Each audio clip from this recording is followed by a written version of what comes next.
everybody, and welcome back to, of course, the Extreme Business Set Mind series with myself, Paul Rees, who is, of course, your business designer and extreme niche expert, and our spotlight star of every series, of course, which is Lee Tunney-Ware, the subconscious code breaker.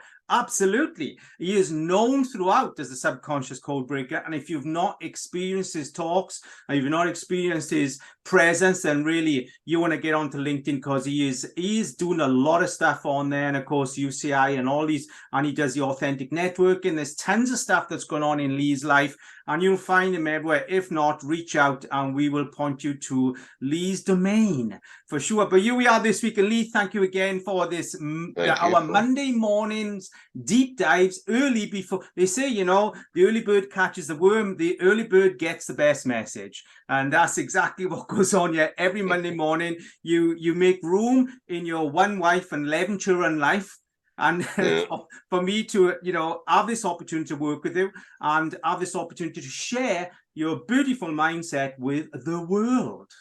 And may I say, listeners, all those that are tagging into us on YouTube, thank you for your support. We are really growing fast with YouTube. We have a podcast channel coming very soon. Once I get that set up and get all that transferred over, I will let you guys know. So, of course, then you can listen on the go. On the go. So, Lee, as it is, viewers, listeners, you know that Lee doesn't know what it is we're going to talk about. He doesn't know the topic. The clock is ticking, so I want to make the most of this time. So this week, Lee, I'm going to make a statement more so than bring in a category. So use something that my wife reads to me in the night, because I'm not good at reading. So whatever she's reading, she reads to me while we're in bed together. And generally I fall asleep, but she keeps reading. So it keeps getting to my subconscious. But use a quote that I heard from one of, and Deb she always reads deep dive books. So here it is. Hard work is work performed without love. With love, all work is easy. So I'm going to say that again. Hard work is performed without love. With love, all work is easy. Now, that's the quote that was as part of what, you know, the book Deb was reading. And then why I want to bring this in, because this is more of a softer kind of personal thing. But here's the thing. There are so many business people out there. One, suffer with burnout. But two, you know, they have this hard work belief where effectively, when you see people that are ferociously successful, I'm going to say this like yourself, Lee, what you do every day is effortless in what you do. I'm not talking about your schedule, but the way you do it, how you talk about it. You have a you know, an organic pipeline where people are attracted. You have a raving fan base, you know, and I don't see you, you know, frantically networking. I don't see you giving out business cards. I don't see, you know, what you have is an attraction because what you do, you love. It comes easy for you. And that's the difference, you know. And how do we as human beings actually, you know, get that right approach of, you know, am I actually in love with my work, or am I just reacting into my life? So, well, the quote, see, hard work, the term hard work, I think, is an old school term, which would mean on the shovel, in the ditch, down the mine, physical work. Yeah. Mm-hmm. And I think they've hybrid it over. It sounds, bear in mind, I'm telling you what I'm thinking in my head, and I don't give credence to thoughts. Yeah. Yeah. So it sounds as though, like, hard work to me is a physical term. Mm-hmm. Obviously, if you love doing it, then it's easy. So, but hard is physical, as in you can hear it. It's hard. It's real. Yeah, it's solid. Yeah. So I suppose old school would look at it for character. That could have been to justify, like, but in the years gone by, there wasn't the choice there is now. Mm-hmm. So when we go into sort of, if you love it, it's easy. Yeah. You couldn't imagine somebody spending 8 hours a day on a shovel, 5 days a week. Bear in mind, like the 40-hour work week now, there's only something really since about the mid-70s, the 40-hour work week. Wow. Well, yeah, like, because the government brought the 40-hour work week in. I mean, people used to work 60, 70 hours a week. They brought the 40-hour work week in, one, for supposedly well-being, but two, it also, after 40 hours, they could tax you more once they deemed the 40-hour work week. So if there was you were doing 60 hours, because in the old days, 60 hours, like, you would work long and hard. And if you're in a job, that is, or in a business, but in a business, it's slightly a different type. But let's go into the job scenario. You could work 60 hours a week and think nothing of it. And loads of people would. Salary-based people. Oh, yeah, and do. But the problem is, business. And in in business. business. Oh, yeah, no, but see, in business, different story. When you're the boss and it's your business, that 40, 50, 60, 80 hours a week, different scenario. The salary-based person is working 40 hours a week. If they go above that, like, they get taxed more. Where in the old days, 60 hours a week, when I say the old days, like, and bear in mind, I was born in 65, but I remember, like, growing up and people working, like, those types of hours, and your dad would go in the morning, wouldn't come back at night, different things like that. Yeah. But when they brought in, if you work 60 hours a week, when the government brought in, like, the overtime tax, bear in mind, they couldn't bring in overtime until they put in the time, the scheduled work week. They took a 60-hour week, made it 40-hour week, and they created a job from 2 jobs, so it ended up being 3 jobs. Oh, yeah, yeah. Yeah, or if you work because if you look at it this way, it's very weird how civil servant jobs, let's say, for instance, government jobs, apart from doctors or nurses. See, doctors are expected sometimes to work a 24-hour shift. Yeah, and bear in mind, normally for the NHS or the equivalent in different countries, but for the government, it's fine for a doctor, and bear in mind, not slagging the government, just being honest, it's fine for a doctor to, like, work a 24-hour shift or an 18-hour shift, yeah, or a 12-hour shift. And the point I'm making is that a doctor or a nurse, you'd think, would need more rest, because they're making these decisions fast. They're doing triage life.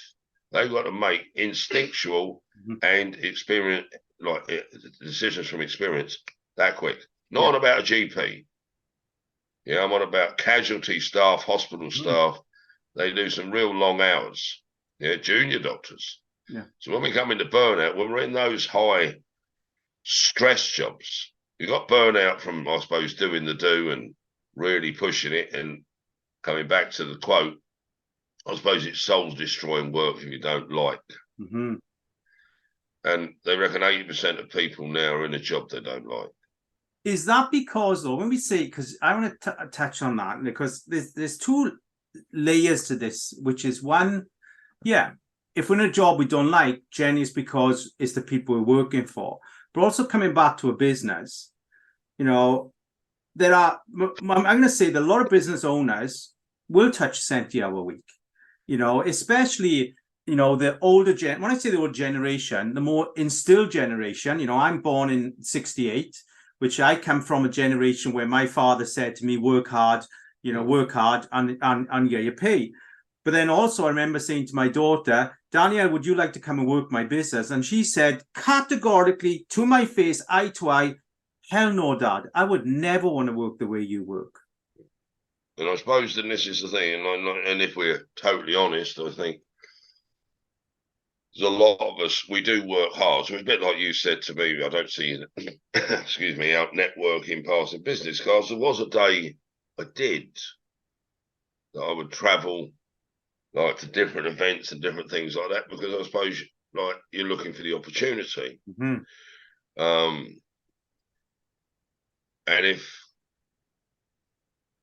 And this is the thing, see, I think when you're going through and you're in that hard piece, first of all, sometimes you've got to remind yourself, possibly, I don't know how you remind yourself, it's a term, because to remind yourself, you need to be 2 entities. Isn't that right, Lee? It is, Lee. Wow. So we talk about talking to ourselves. I can remind you, you can remind me, I can't remind myself, yeah? And many of us say we forget. Yeah, but I don't think we forget. I think we always remember, but maybe at the wrong time. Yeah. Yeah. The point I'm making there is like, remind yourself. Just language, but you can't remind yourself. But the point is, sometimes you need to know why you do what you do.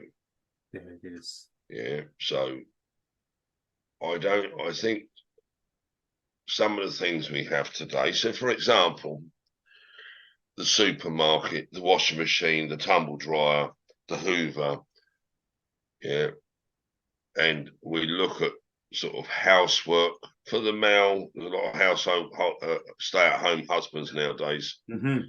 My kids know putting the washing machine on or the dishwasher on, and they would consider that hard. Not hard, they know how to do it, but they don't want to do it. Now, when I was a kid, we didn't want to, like, I remember going to my gran's, like my nan's, and I'm going back, bear in mind, I grew up most of my life in Ireland, and Ireland was probably about 10 years behind at the time, they would say. Not behind as in stupid. There was like a gap between English culture and Irish culture. Yeah. For example, I remember when we come over here when I was a kid, we stayed here for the first night, the first time here, and my dad said to us before we went to bed, if you need to go to the toilet, let me know now, because I've got to take you outside. And my brother and I was only like about 5, and I remember him, and he said the toilet's in the backyard. And that never made sense to me, because all my life, the toilet was down the hall on the right. Yeah, yeah. So he took us outside. Now, in that house, there wasn't a sink. If you wanted water, you didn't turn on the tap. You went out to the backyard, lifted like a lid up, and put a bucket down a well. Wow. So when I say those things, I'm saying those things because when I saw them as a child, I didn't understand why water was in the ground and not in the tap. Yeah. I didn't understand why we had to go outside to go to the toilet. So the point was, when you sort of come from one culture and, in a sense, go back in time slightly, like you've just been in this time machine, you start to see these things slightly differently. So what we consider hard today, or burnout today, or overwhelming today, when they built the railways years ago, there weren't no machines. It was a pickaxe, Yeah. a sledgehammer, maybe a bit of dynamite, I don't know, but what was hard, the term hard work is a historical term, excuse me, but it meant shovel, pick. Now, I remember my gran doing her washing by hand with one of those boards and a bit of soap, yeah? And putting it through a mangle. Yeah. And I remember standing there trying to turn it and getting up here like this to wring it out, yeah? And then she'd flick it out, put it up on the line. I remember her taking the rugs out of her house and putting them up on the line and beating them. Yeah. So have we advanced, do you think?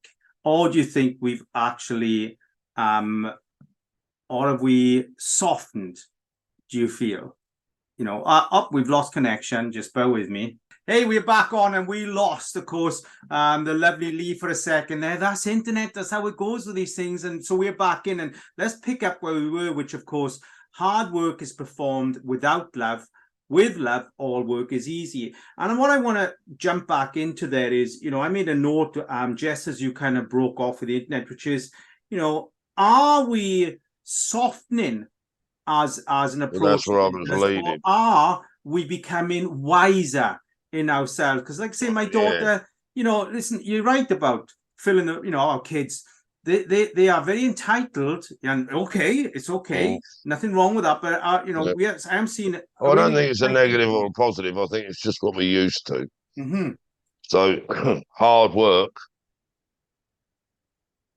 like a bit like my nan beating the rug. That's where I was, yeah. And Yeah, the point I yeah, was trying to make was that hoovering a house and beating a rug, big difference in the two. Yeah, and I remember she'd be there, dust all, and literally she'd look like she'd come out of her mind sometimes because they'd take the rug out, and sometimes rugs, she would have like these wooden floors. yeah, Take the rug out, put it on the line, beat it, and the dust would come out.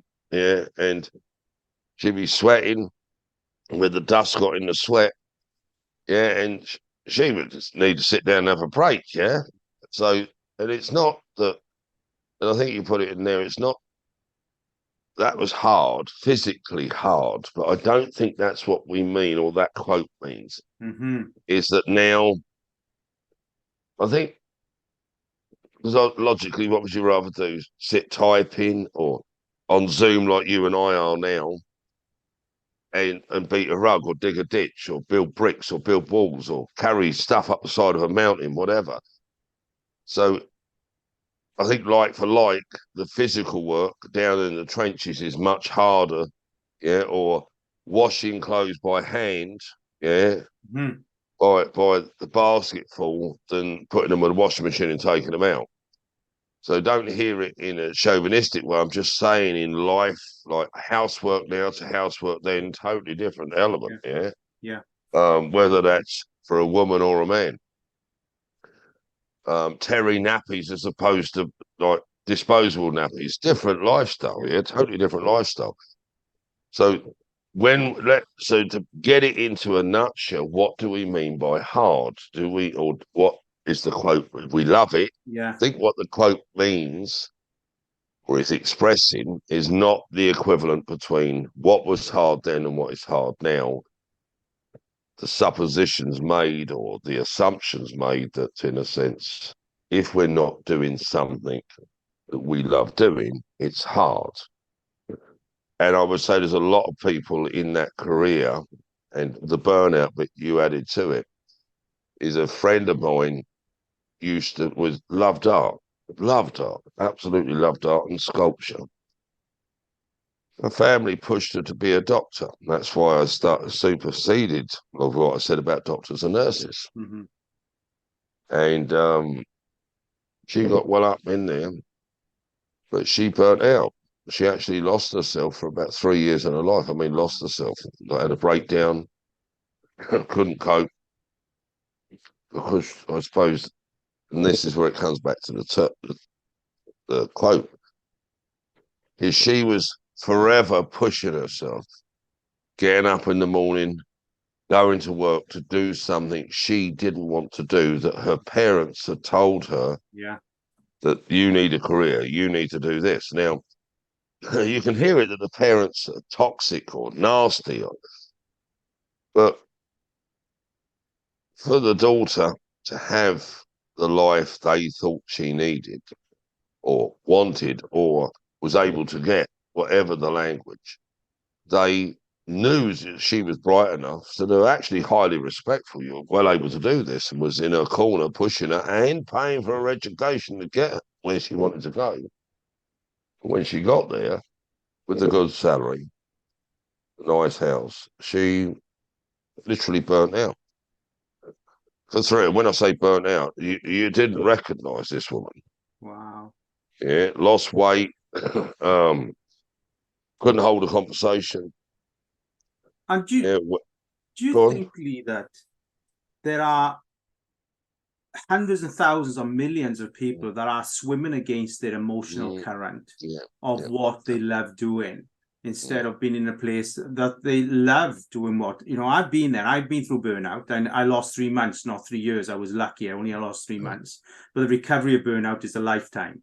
That's for sure. But I was swimming against my current because I was trying to be something I thought everybody else wanted me to be.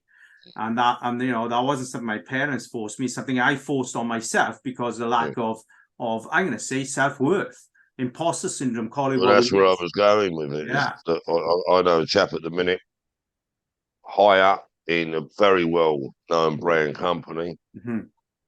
probably six from the top, Wow. salary $250,000 a year company car and benefits and bonuses and pension and everything. And he's had to take and this is in real time, 3 weeks off, yeah, to decide whether he's going to stay in the career because he's reached burnout, lost like.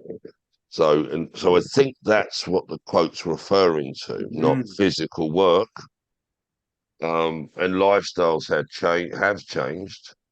I mean, I grew up and you grew all your own vegetables.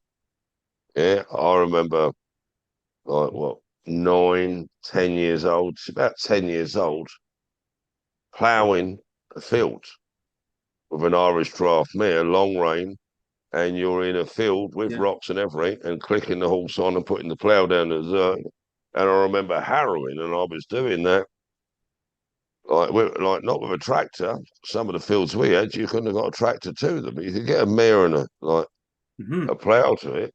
So I'm not on about ploughing it in a tractor. I'm on about behind a horse, and that was hard. I mean, you'd have blisters on your hands. So I know those feelings, but I think this, yeah, but for me personally, this is true, that it gave you a sense of self-worth, character, and I suppose because we were growing, whether it was oats, barley, or you were ploughing the field to put turnips, carrots, parsnips, whatever in, you would have that sense of worth, that sense of pride. It would build character because there'd be times where you wouldn't have the 11 o'clock break. You wouldn't have the 1 o'clock break. So endurance was built into possibly the way of life. It wasn't something that was taught. It was something, it wasn't even expected. It was just like breathing. You had to do it. And burnout So, was less. Burnout wasn't heard of in those days, Lee, compared no, to it what it wasn't. is now. And this is where I'm going with it. And what's happened? Have we softened, like you said? I don't think so. I think it's the way we feel and imagine things. So getting past that tiredness or that overwhelm, I think what's happened nowadays, and there's so many different facets to it. So it's not pigeonholing one person, because I think that's part of the problem. When we pigeonhole and we say, well, to hoover a house than to sweep the house, it's harder to stop moaning, stop complaining. Yeah. Where I think what's happened is that whether it's expectations, and bear in mind pressure, see, it's the burnout bit, so the love bit, doing something we love. So I suppose when I used to have those hard days, yeah, and it's come back to reminding yourself, like, bear in mind my term, you can't remind yourself, Yeah. is you realise you know why you were having that hard day, because for your kids, your family, to make your family's life a little bit better. So I don't think it's an entitled thing. I think a lot of people have gone into the college world and university, and the false illusion was made that if you put the do in there, struggled, um, worked 2 jobs to to pay your student accommodation and different things like that, and even with the student loans, it was a hard task, yeah. And you're out the other end, and then you're back in the drive-through at McDonald's. I think that's hard. Yeah, I think emotionally that's hard, and then they're back on the train. They might be lucky enough to come out as a shining star and be headhunted, and there are those. So, and even those can have burnout. Yeah. So I think it's down to perspective. I also think it's down to lack of communication. I think it's also down to making decisions at 17, 18 to learn these types of things, because you're choosing for a salary because you want a better future. Yeah. You want the holiday. Who doesn't? You want, I mean, who do you want to earn 10,000 a year? You know, 10,000 is nothing, but there are people earning 10 and 12 or 13,000 a year. It is nothing compared. Then there's so many different models to it, so many different parts. Like inflation. Inflation is at a high at the minute. And you go, well, that's just life. And it's not life. Inflation is a margin put in to a free market. it's statistically put in. Yeah. Yeah. And this, if I really compound it up, and this might sound like I'm having a gripe, I'm not. Like it's raining outside, it's sunny outside. It's a statement of fact. What's different now till then, and why the burnout? Well, years ago, yeah, a loaf of bread cost a penny, and I'm not on about an old penny, yeah, before decimalisation, and you pay your tax, and the money you have was tax free. And you go and buy your petrol. Yeah? Now, I remember going to school at Helen School and I know by the age when I was over here by the time I was 5.5, yeah, 6 years old. And my mum taking us to school, and I know the trip. We used to live at Hackhurst Lane on the A22 on Lower Dicker. So I know how far it is from Hackhurst Lane. I used to go to Helen School. And my mum used to take us there, and there was a garage at Horsebridge my mum used to pull up in and put 50p for a petrol in an S-type Bentley. The S-type Bentley does 8 miles to the gallon. So how much petrol she got for 50p, I don't know, but it was 50p new money, Yeah. as in, yeah. What do I mean by new money for those that don't know it? Before, after decimalisation, after the farthing and the properly bit, sixpence, yeah. And why is that relevant? Well, it's relevant because at some point, I don't know about on the UK side, we're going to have 2 budgets this year in Ireland. 2 budgets by the government. And in those budgets, they're going to put things up and down. But we've already paid tax on our money, and then they're going to tax us again. We go into the shop and we buy something, yeah, over here, let's say just on numbers, fuel is 1.50 a litre. That's euro cents. Yeah, Yeah. one euro 50 cents a litre. So I'll do it this way. I've got £150. I go into a garage and I put £150 worth of fuel in, which isn't hard to do nowadays, depending on the car you drive. A fill up. Out of that, 100 of the £150 will go to the government with duty and VAT. The other £50 will stay with the shopkeeper or the garage owner to pay the lighting, the fuel, the staff, everything. Mm-hmm. And then once they paid all the people they have to pay and all the benefits and holiday pay and everything to the staff, any profit they've got left over, they're going to get taxed again.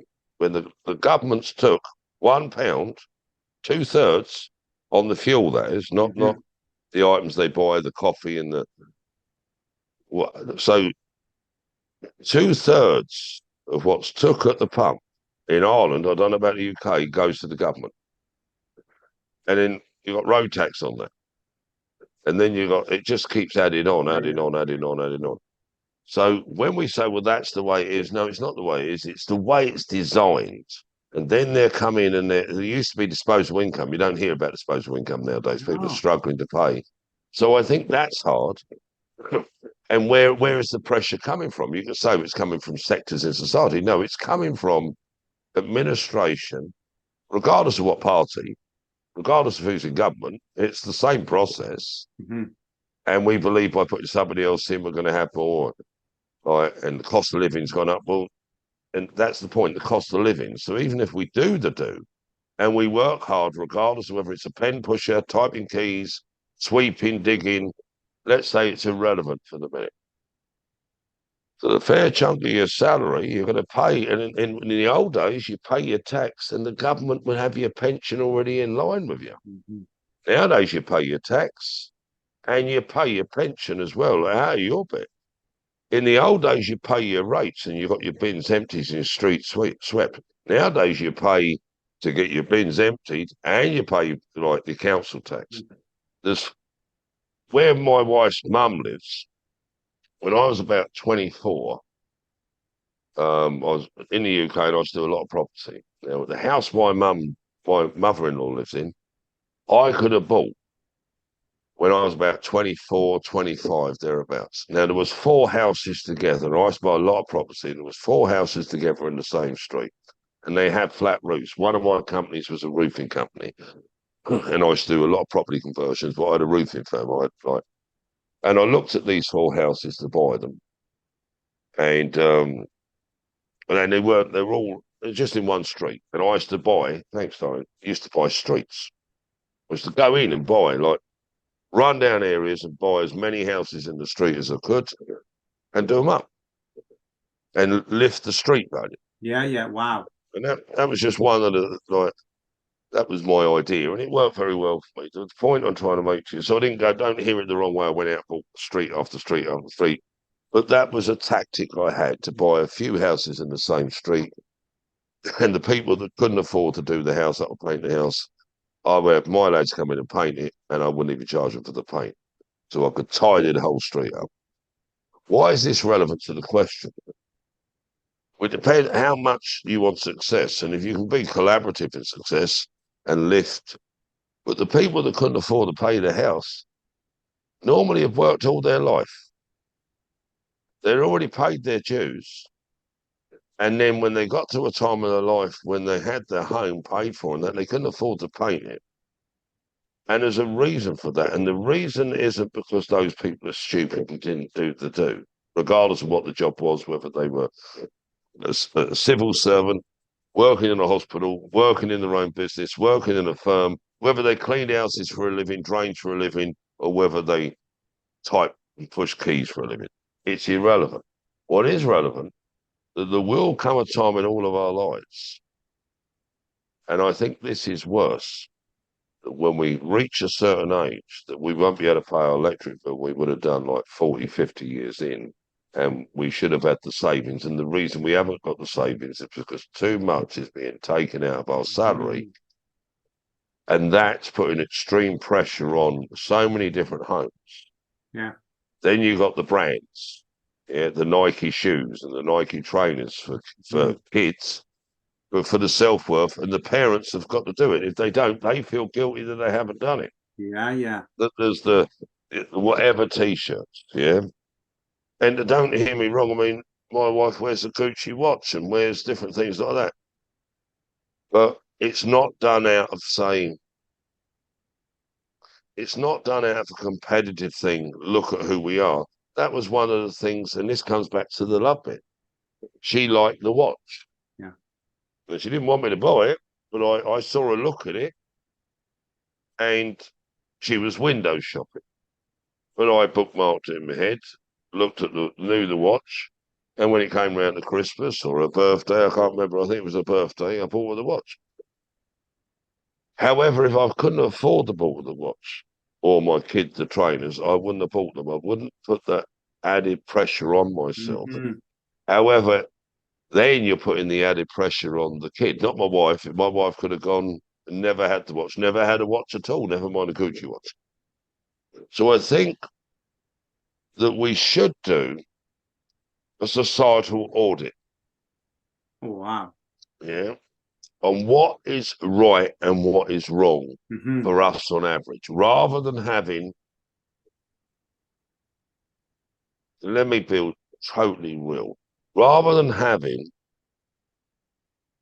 politicians who really, I'm not saying they haven't done a hard day's work in their life, not saying that, but the only politician that I have respect for is a man called Michael Reed. And sometimes I don't like his policies, but he used to be a bread man and he worked really hard and he knows our side of the fence. And because of that, I have great respect for him. And because of he has the other side of the fence. He's very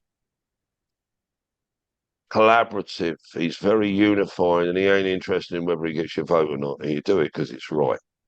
And the bloke's at the end of his career now. He was in Irish politics. He worked his way up from local politics to being like near enough second in command in the Irish government. And he's only a local man. Him and I were only in Woody's, which is a department store, like a B&Q recently, and he was looking to buy a jet washer to do, yeah. And we were having a chat about hard work. But he's the only politician that I would have respect for because I think there's too many career politicians now. You think, well, how have we gone from that quote to politics? You got people in Parliament that haven't possibly got the way of it all, Okay. of real life. And they're making decisions, and it's government for the people, by the people, where it's what we say, and where it's flipped. A lot of things are flipped. I don't know whether it's the particle accelerator, and we've had this flip in reality. Is the illusion now in society is that, in a sense, government is in control of us. Yeah. And it's because the government said, well, that's what they say. And you think, well, how do we get from that quote to this? What's making it hard? What? Yeah, the policies and procedures. You've got these big corporations, yeah, and I like money, Paul. Don't get me wrong. So I'm not. If you said you're a capitalist or a socialist or a communist, I'm a capitalist, and I'm proud of it. But I'm not against. Like, I'm not there to. That's just the way I've earned my money. That's the way I've fed my kids. If I wasn't a capitalist, I would be probably a homeless person because there was no breaks for me in the system. Okay. Yeah. I worked my way up from nothing, yeah, to the point of 17. I had to keep my right foot on the floor to when I walked because I was worried the sole of my shoe would come off. Yeah, I had a bit of disrupt in my family, not that I caused it, and I got thrown out of the house, and I ended up sleeping in a car park. I never had any petrol in the car, and I know what it's like to be cold. Yeah. Now you can say that's hard. And I worked my way up from nothing in here, and the only money that was ever left to me, my grandfather left me £500 when he died, and I gave it to me nan, to his wife, that like my nan. He left it in the will, and I gave it to me nan. I said I didn't need it. And you think, well, what's this got to do with it? I think rather than being told as a society who we should help, what we should do, how we should do it, we should decide, and then we tell the politicians, rather than going in and making decisions for us, because a lot of the things that's in the marketplace today that's causing the pressure are coming from people that don't know what pressure is. They know what pressure is under a pecking order. Yeah. And they know it in that sense. So I'm not saying they don't know what pressure like is, but they don't know what it is to get up, I don't think, and work all week and having less money and more bill. And they don't know what it is to make a choice to go without. You want to buy the kid the Nike trainers, but you can't. And I've been there. And you want to, I mean, you work all your life for your golden years, and you get to your golden years and you can't pay your garden gate. I mean, when the evidence is in the market, when you've got people that were frugal and put their money by and done the do and sucked it up, and still probably have the feelings that many of us are having today. And I'm not saying they were built differently, but they knew by not doing it, there was no safety net. There's a lot of safety nets now in, and there's a false illusion in society, in the economy, that in a sense, or, and even worse, that if you're successful, you've done something wrong to get it. And I think that causes burnout. Yeah. So when we want to get into loving something, I think first of all we need to get into what's the core rot in society. Wrong valuables, wrong principles. Rather than having all these disagreements in the workplace, HR model, a system, and we should know the difference between right and wrong already. We should know that somebody on the same task over and over and over and over again, whether that's typing or writing or sweeping, it can be monotonous. It can be soul destroying. Now, if you've got somebody there that's working hard for the kids, they might hate what they do, but they love who they're doing it for. Yeah. Now, when we choose success and we choose the destination and we choose the education that goes in line with our values, our principles, what we want, what we desire, but many are choosing not a career, they're choosing a title like doctor to get a specific salary, and sometimes they're not even choosing it. They've got mum and dad in their ear telling them what they should do. And that's a bit like we said the other day, that's a bit like eating pepperoni pizza all your life. and you don't like pizza. I mean, that Lee makes success on so many levels so fragile also. Like we go back when we were kids, when we heard success, it had longevity to it. We didn't hear of burnout, we just heard of people having heart attacks.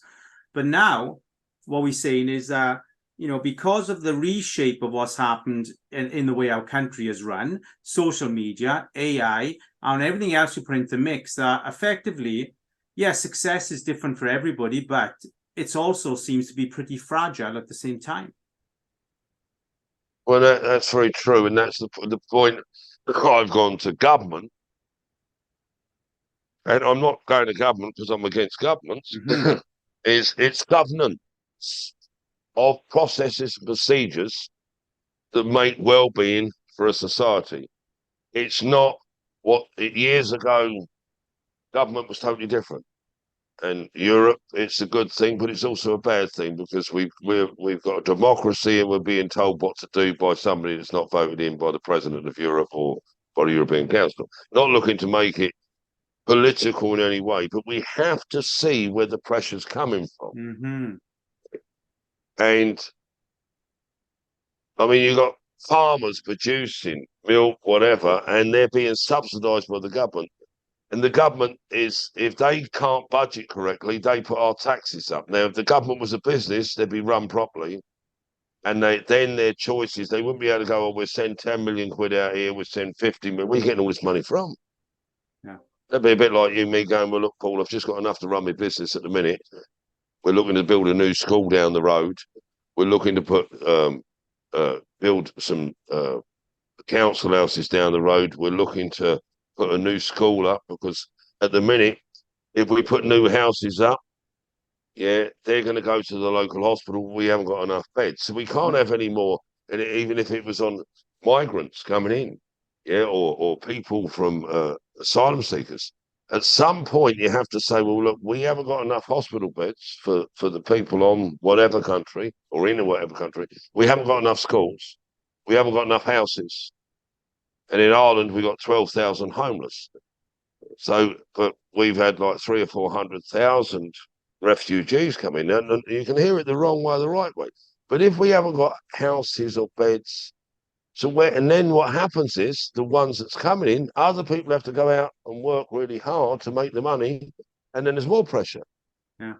And bear in mind, it's just the world we're in. It's not a right or wrong or good or bad, but at some point we have to go, well, look, there's something wrong here. If we done a societal audit and we decided that, well, going to war with another country has consequences, people die, Mm-hmm. whether it's Iraq or whether it's like out in Kuwait, that these things don't happen in the 21st century now. And you might say, well, Lee, that's the way of life. No, it isn't. That's politicians' way of life. And we've got to see the knockdown effect. It's been the same throughout history that in some way, at a certain societal level, our lives don't have value. And you say, well, hang about, you're pushing it a little bit forward. No, let's go back to 1917, when they sent your young boys and men to war Mm-hmm. to fight a political argument. You can say, well, it was Germany. Well, it's still a politician.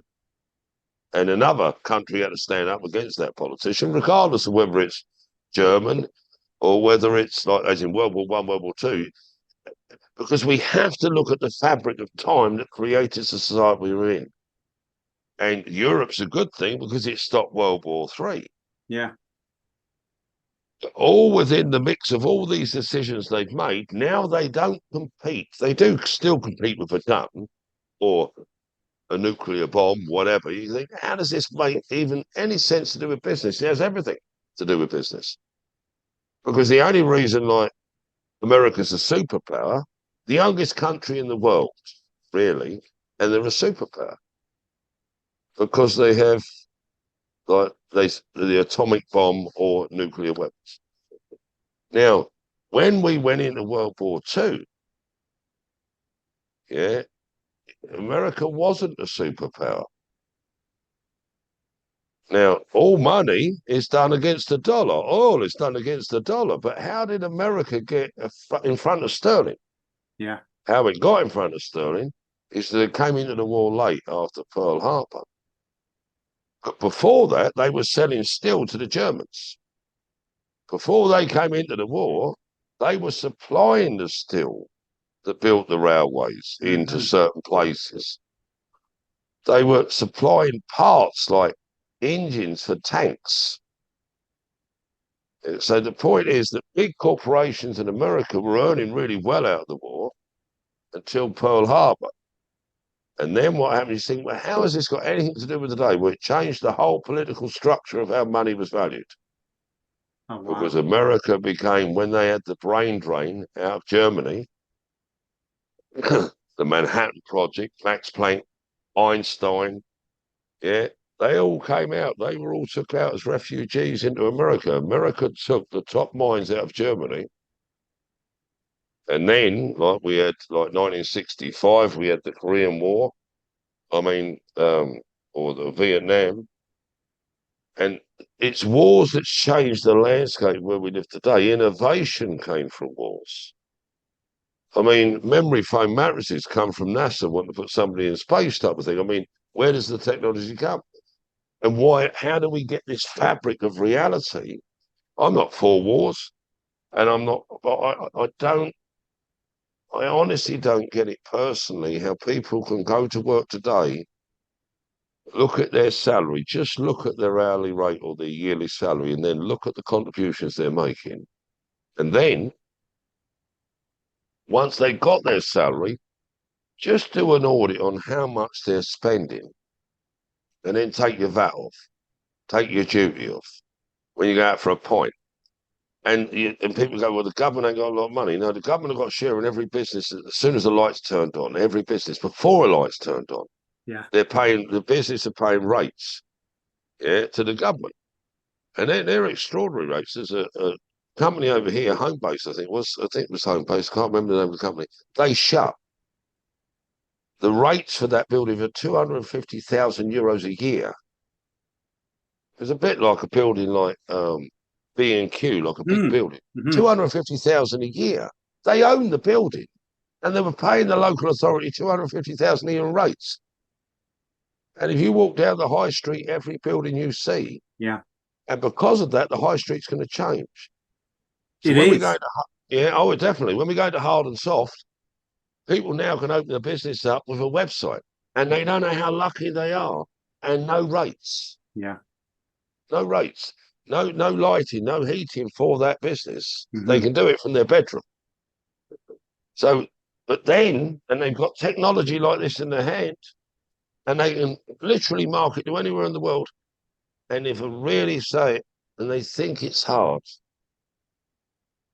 what's hard is putting 50 or 100 or 200,000 or 500,000 into a business, as into bricks and mortar business, how it used to be before the days of the internet, and paying the salaries and paying the lighting, paying the rates and everything, and failing.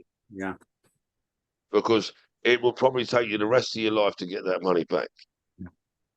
Nowadays, you can be in business, and I think it's too easy to get in business nowadays. Too easy to make that lifestyle choice. Because, and if you're running because of burnout into a business, that can affect you. So I've gone all over the place with it. But if we break it right down, where's our money going? What Yeah. are we actually working for? What are we doing the hard bit for? Yeah. Who are we doing it for? We say we're doing it for our kids. So that's brilliant. So what are you doing with the money with the kids? We're buying the shoes, the tops, the holidays. Brilliant. Have you noticed when your kids come off holiday that the prices for holidays go up? Have you noticed you can't take your kids away when because if you take your kids out of school, your kids out of school, because it's going to save you £1,000 on holiday, you can get fined by the government. Yeah. Yeah. So now, if you don't do what you're told, you get a fine, and the fine's worse than what you would have saved going on holiday. Well, we'll take the kids out a week early. I'm sure a lot of people have done it. I've done it because I want the kids to have the holiday. Now, nowadays, wouldn't need to do it. In the early days, there was, yeah, well, that's right.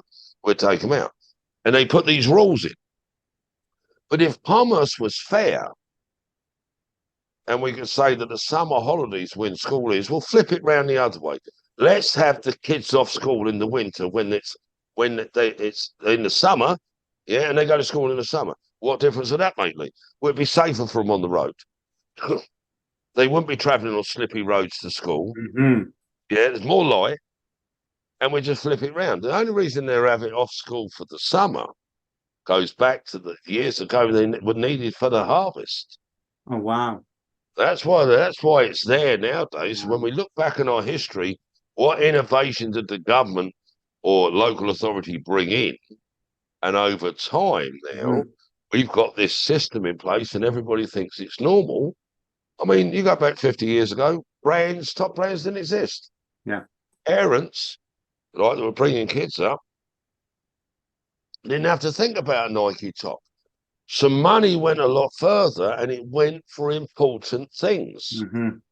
And let me jump in there because we are totally taken This out one's a bit time. all over the place, mate, isn't it? I loved it. I loved it because I come in with basically a quote which is hard work is work performed with love. With love, all work is easy. But also that the realization is that hard work has so many layers to it too, and what the perception of hard work is, where it comes from, whether it's money driven, emotionally driven, physically driven, home driven, family driven, all these things jump into the hard work and also jump into what is love. We've touched on the almost the fragileness of what success is, and how success is shaped not just by what we do, but actually by the countries we live in and the people around those countries. We've covered so many in what is this broadband of conversation. It's been fantastically, and I knew going into it. Well, I didn't. I just chanced bringing it in, thinking where will we go with this, and it just went on so many different wormholes. But it was amazing, and I know all our viewers and listeners out there are going to get something out of everything. Going to get lots of nuggets It's from not this. moaning about it, Paul. I know we've got to go. It's not moaning about it or blaming, shaming like the government. At some point, we have to have a collaborative conversation because if it's hard now, Yeah. you look at a loaf of bread being a penny or 10pence, and now it could be a pound or 150. What's it going to be like 20 years from now? How much will a gallon of fuel cost then? How much will your electric cost then? Mm-hmm. When you're retired and you got your nest egg and you think it's going to buy you this, and then reality hits in and you realise, well, the cost of living's gone through the roof by 50 or 80 or 150%. At some point, inflation is a tax that's put in. At some point, the governments, the EU, whoever, and they're much cleverer than us, they just need to go, right, there's something wrong with the system. It's an archaic way of doing things. It's putting too much pressure on people and it's putting too much pressure on society to the point that sometimes kids don't even know what sex they are. Yeah. And you might say, well, that's a different subject. No, if you went back, I'm not saying it didn't happen, and I'm not for it, I'm not against it.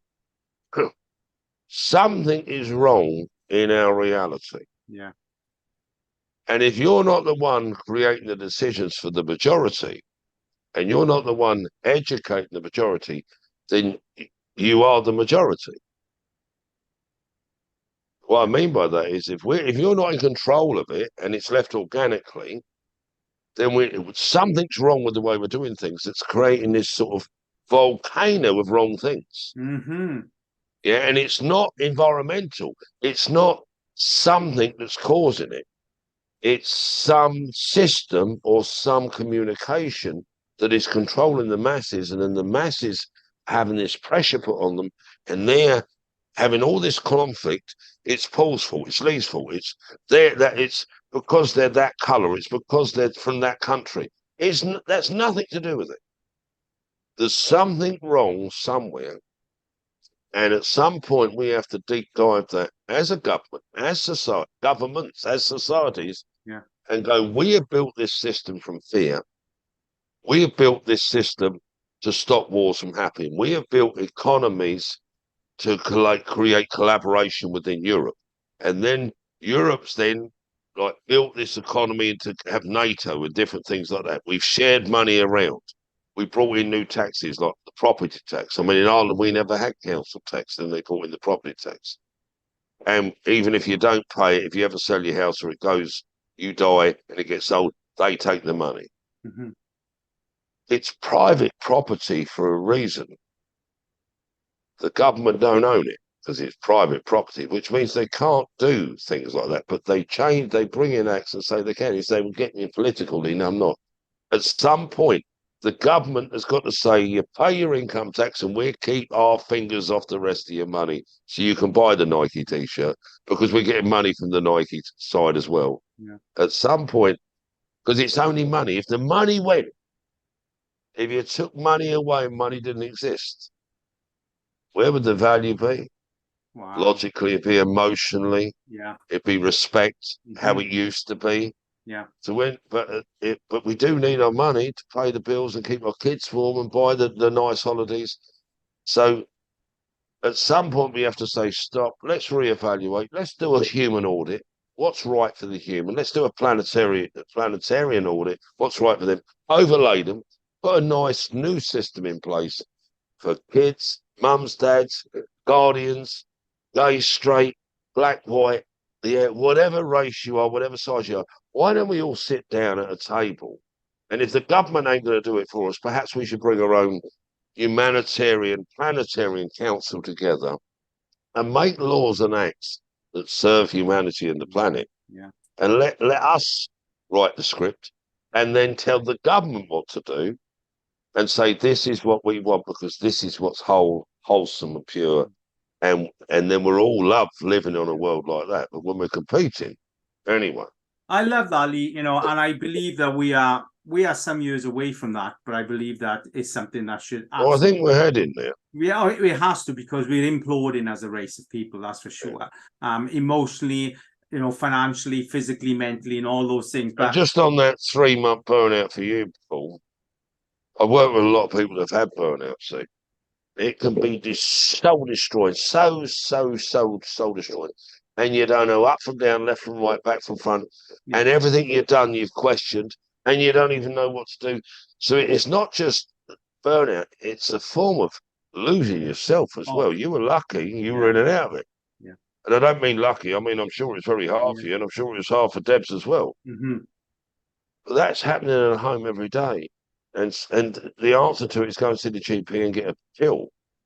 That isn't the answer. The answer is something needs to change.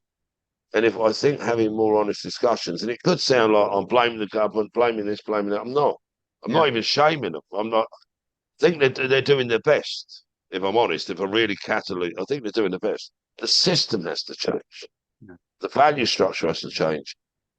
And the love bit, the last bit, to help you through it, is remind yourself of why you're doing it, who you're doing it for. If you're just doing it for the big holiday, have a smaller holiday. Have that glass of wine or a walk in the park. Just take a bit of moment there. If you're doing it for somebody to get through college, or you're doing it for somebody, whatever, I pushed hard to save my mum's house. Mm-hmm. And I was happy to do it. And I didn't love doing it. It was hard for me. But I love my mum. Yeah. So it depends where our value is. Mm-hmm. But then if we turn that value into something as in, you should love me, Paul, because I did this for you. No. It's about, sometimes you've got to make somebody else's heart happy for yours to be happy. Wow. I when I chose this today, I just didn't realize that it was going to be so beautifully layered and deep. And the areas that we've gone to, Lee, and here we are, listeners, all those that have been with us today. First of all, subscribe, like, comment, drop comments in. We'll always get back to you. What's your thoughts on this? What's your views on this? And your what are your emotional thoughts towards our conversation today? And bring it up, bring it in. We're always happy to have a conversation. As I say every week, you will find Lee Anywhere. Anyway, go to LinkedIn, type in Lee Anywhere. You're going to find this handsome man there for sure. And you will, he is a subconscious code breaker. He does a lot of amazing work with leaders and businesses all over the world. You definitely want to reach out to Lee. I'm always happy to be here. Me, Paul Rees, business design and extreme niche expert. That's where I come from. And please, we will catch you this time next week on, of course, what is our Extreme Business Set Mind series. And we're going to say happy days and bye for now.